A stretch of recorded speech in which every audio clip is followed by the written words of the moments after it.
السلام علیکم جی ګرانو کتونکو یا جمال شاه یم او دا ټیم کې په واړی بازار کې د زړې نادره په خوا کې موجود یو. کتونکو د اختر ورځ ده، خلک د خپلو بچو سره اختر کوي، مختلف خلک چې کوم دي هغه د اختر خوشحالیانې منوي. خو تاسو ګورئ چې څه ټیم مخکې اطلاع راغله چې په واړی بازار کې د زړې نادره په خوا کې په یو دوکان کې چې د شیټرینګ دوکان دی په هغې کې اور لګېدلی دی.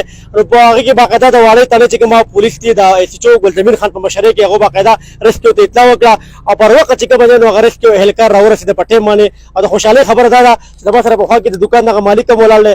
دغه شان ده کې جاني نقصان هم نه دی شوی او مالي هم الله تعالی خیر کړی دی، نقصان نه دی شوی. هغه اور چې کوم دی د ریسکیو ځوانان لاړو په هغه اور باندې قابو وموندله، هغه اور مړ شو.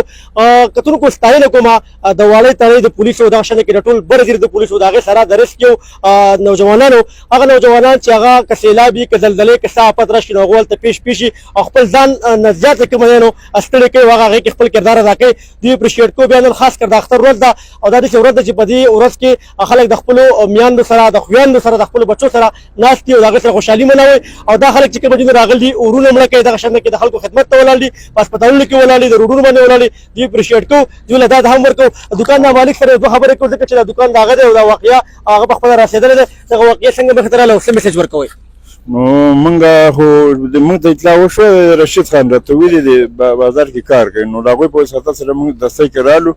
موږ په لار کې بلال صاحب ته ویلي په دې ګاډۍ کې نو پولیس والا چې زموږ ایس ایچ او صاحب چې دی په هغې کې بیا زموږ تانې پراپر ایس ایچ او صاحب چې کوي په هغه کې زما نه پېښور والا هم دغه وکړو اوس مخکې. نو موږ د دې غاټ شکریا ادا کوو ځکه چې دوی په څښاک دننه ور واوښته په کولرو په ټیمانو له ور دوی شروع وکړه او ځان یې څښاک کړو، اوبه یې ور واچولې په اور قابو. بیا هم بیا دوی په وساطت سره ټولې محکمې رالې پارې برګېډر وغیره او ګیارهبای څه په اور باندې قابو. بیا هم د دوی موږ ډېره غټه شکریا ادا کوو. جاني نقصان خو نه شوی؟ جاني نقصان نه شوی، الله پاک د دوی په وجه باندې بچ کړو. د ریسکیو ملګري سره موجود دي، د دې نګرانۍ کې دغه اور مړ شو، په هغې باندې چې کومه دی قابو بیا موندې شوه. څه میسج ورکوئ دغه واقعه مخې ته څنګه راغله، تاسو څنګه اطلاع میلاو شوه؟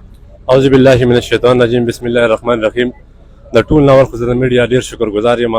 زموږ په تاثیر کې د هغو ډېر زیات چې کوم دی نو دغه دی دا هلې ځلې دي او داسې موږ ته په دې کې پولیسو اطلاع وکړه او زموږ ټیم چې کوم دی نو بر وخت راورسېد، هغو خپل رسپانس وکړه، په اور باندې قابو بیا ومونده. که نه مزید په دې دغه کې دومره دغه کېده نقصان کېده، خو هغه نقصان څه و چې لکه دې د وجې نه کومه ادارې چې هلته موجود دي هغو خپل ایفرټس وکړو. په دې کې 1122 والا چې کومه دی پولیس ډپارټمنټ دی او داسې زموږ سره پکې ولنټیر کسان دي څنګه چې ناصر سلطان دی او زموږ ټیم بیا رسپانس وکړو. شکر الحمدلله په دې ټیم کې زموږ ډیوټیانې چې څومره هم دي که نه د ډي او صاحب په دغه باندې په ډایرکشن باندې ټوټل زموږ ډیوټیانې چې کومه نو لګېدل دي.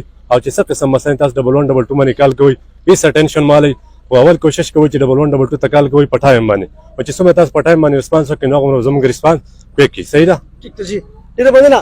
کتونکو تاسو خبرې واورېدې، د اختر ورځ ده، موږ یو ځل بیا وایو دغه نوجوانان په دغه روډونو باندې د خلکو په خدمت کې حاضر دي.